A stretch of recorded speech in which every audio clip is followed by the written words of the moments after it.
अस्सलाम वालेकुम स्टूडेंट्स, कैसे हैं आप सब। उम्मीद करती हूँ कि आप सब ठीक ठाक होंगे और खैरियत से होंगे। आज के लेक्चर में हम डिस्कस करने वाले हैं एक इम्पॉर्टेंट क्वेश्चन जो कि past paper principle of accounting के पास पेपर में आया हुआ है 2016 लाहौर बोर्ड ग्रुप 1 के अंदर। तो आज हम इस क्वेश्चन को डिस्कस करेंगे। इसकी रिक्वायरमेंट को रीड करते हैं कि ये क्या रिक्वायर कर रहा है हमसे। तो लेक्चर स्टार्ट करने से पहले आप सबसे रिक्वेस्ट है कि मेरे चैनल को सब्सक्राइब कर दें और वीडियो को लाइक कर दें। तो स्टार्ट करते हैं अपना क्वेश्चन। बिस्मिल्लाहिर्रहमानिर्रहीम। पास journal entries and prepare cash account only. हम इसकी जर्नल एंट्रीज बनाएंगे और आज हम कैश अकाउंट को भी डिस्कस करेंगे। ठीक है, हो गया। तो अब मैं एक जर्नल अकाउंट बनाती हूँ।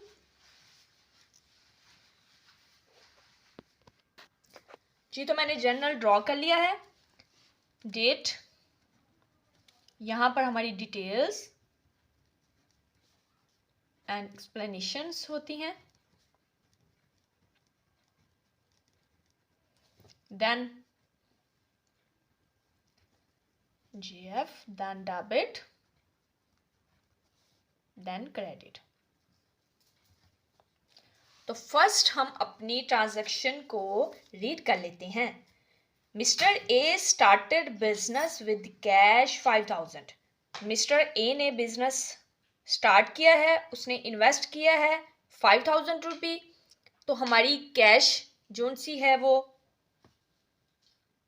इन्वेस्ट किया गया है और हमारा कैपिटल इंक्रीज हुआ है। तो इसकी जर्नल एंट्री हो जाएगी cash account debit to capital account credit. Narration में आपने इसकी लिख लेना है कि Mister A invested 5000 in business.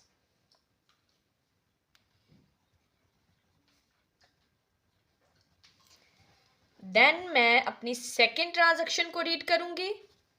Paid office rent price 300 की। हमने ऑफिस रेंट पे किया है और ऑफिस रेंट हमारा एक्सपेंस होता है। एक्सपेंसेस हमारे डेबिट होते हैं, तो हम ऑफिस रेंट को डेबिट कर देंगे और कैश की सूरत में उसको पे किया गया रेंट, तो कैश को हम क्रेडिट करेंगे। इसकी नरेशन में आप लिखेंगे paid office rent simple with the amount of 300। Then third transaction में वो कहता है गुड्स सोल्ड फॉर कैश। चीजें जो सी हैं वो सेल की गई हैं 1200 की। तो सेल्स हमारी क्रेडिट होती हैं और हमारे पास से गया क्या है जी, कैश गया है। तो cash account debit to sales credit. इसकी नरेशन आप सिंपल ये लिख लेंगे goods sold with the amount of 1200 या simple goods sold for cash भी लिख सकते हैं।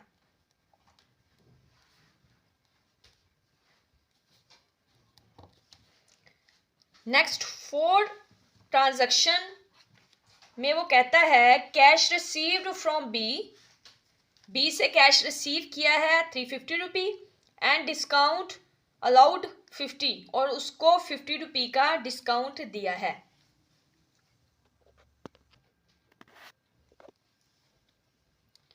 जी, तो कैश को डेबिट करेंगे। डिस्काउंट हमने दिया है, डिस्काउंट हमारा एक्सपेंस हो जाएगा। डिस्काउंट अलाउड को भी हमने डेबिट किया और दिया किसको है जी, मिस्टर बी को। उसके नेम को हम क्रेडिट कर देंगे, मिस्टर बी अकाउंट क्रेडिट। इसकी नरेशन के अंदर आप सिंपल ये लिखेंगे cash received from B and pay discount 50 rupee.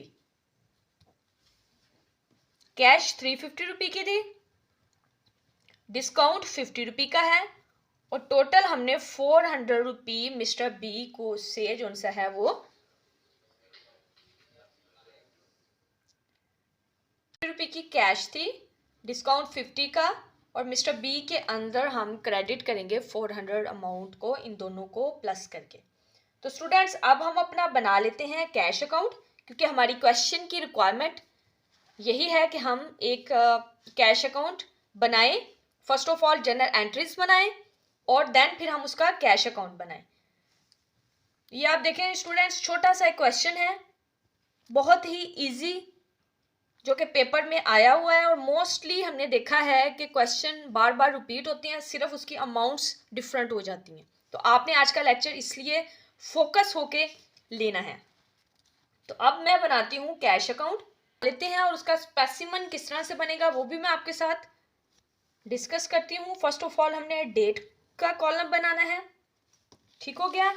Then हमने एक्सप्लेनेशन का, देन रेफरेंस नंबर जो होता है इट्स ऑप्शनल, लेकिन आप प्रॉपर्ली इसका स्पेसिमन बनाइएगा क्योंकि समटाइम एग्जामिनर उस चीज़ के भी नंबर काट लेता है।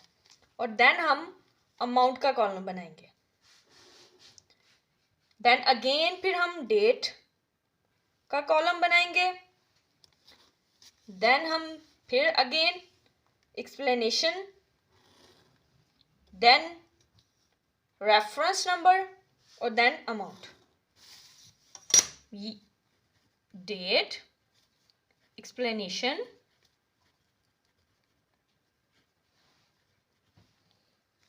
रेफरेंस और अमाउंट।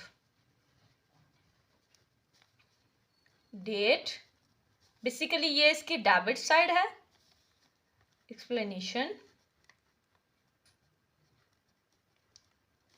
रेफरेंस और ये अमाउंट, ये क्रेडिट साइड है। और हम बना क्या रहे हैं, हम कैश अकाउंट बना रहे हैं।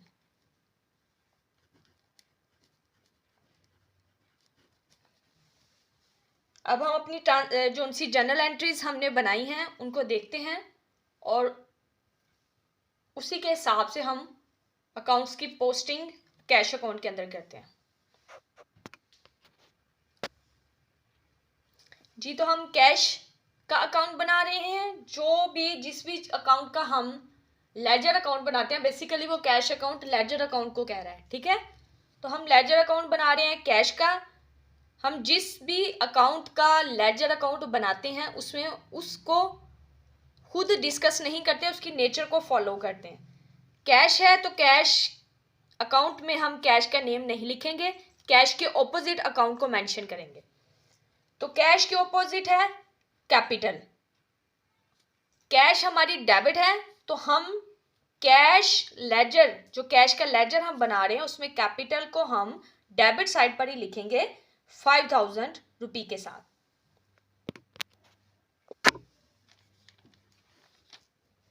कैपिटल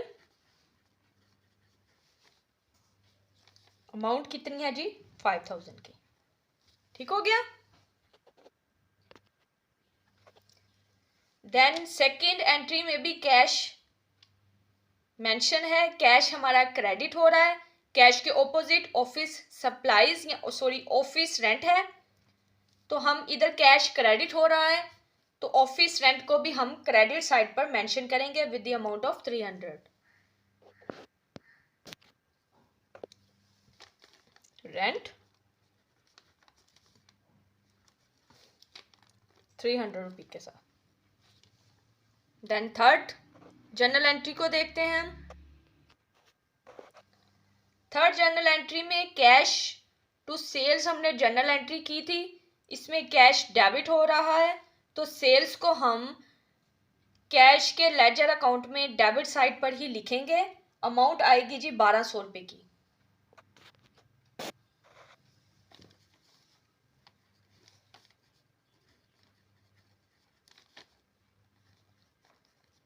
ठीक हो गया। अब हम अपनी फोर्थ जर्नल एंट्री को देखते हैं जी। फोर्थ जर्नल एंट्री हमारी cash discount allowed to Mister B था। हमने कैश के ऑपोजिट अकाउंट को सिर्फ मेंशन करना है लेजर अकाउंट में। तो कैश के ऑपोजिट है मिस्टर बी और कैश यहाँ पर डेबिट हो रहा है, तो मिस्टर बी को हम लेजर की डेबिट साइड पर ही मेंशन करेंगे। और कैश के आगे कितनी अमाउंट है 350, तो उधर हम लेजर अकाउंट में मिस्टर बी को भी 350 रुपये के साथ ही डेबिट करेंगे।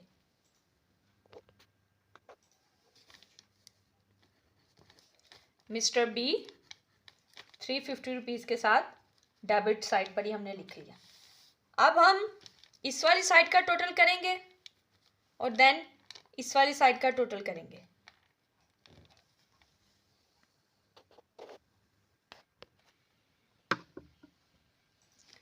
ये तो 5000 जमा 1200 जमा 350, इसका टोटल आ गया है 65550। और इस वाली साइड पर क्रेडिट साइड पर सिर्फ 300 है, तो इस टोटल में से हम माइनस कर देते हैं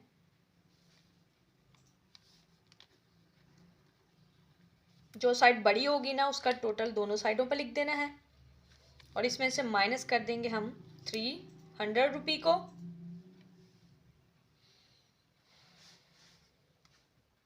तो ये जो साइड कम होगी उस वाली साइड पर हम इसको बैलेंस CD कंसीडर करते हुए 6250 लिख देंगे। अब ये वाला बैलेंस नेक्स्ट अगर हम फिर इसका बैलेंस अगर इसकी फर्दर उसने कैलकुलेशन मांगी होती तो हम इसको ट्रांसफ़र कर देते बैलेंस BD के नेम से इसी अमाउंट के साथ। ठीक हो गया। तो स्टूडेंट्स आज का लेक्चर हमारा यहीं पर ख़त्म होता है। आज के लेक्चर में एक इम्पोर्टेंट क्वेश्चन जो कि पेपर पॉइंट ऑफ व्यू से इम्पोर्टेंट है और डिस्कस किया है मैंने। इसमें हमने जनरल एंट्रीज को डिस्कस किया है और साथ में लेजर अकाउंट बनाया है। तो उम्मीद करती हूँ कि आपके कॉन्सेप्ट क्लियर हो गए होंगे और आपने इस क्वेश्चन को प्रॉपरली अंडरस्टैंड कर लिया होगा। तो काइंडली वीडियो को लाइक और शेयर करना मत भूलिएगा। अपनी दुआओं में याद रखिएगा। अल्लाह पाक आप सबको कामयाब करे। अल्लाह हाफिज़।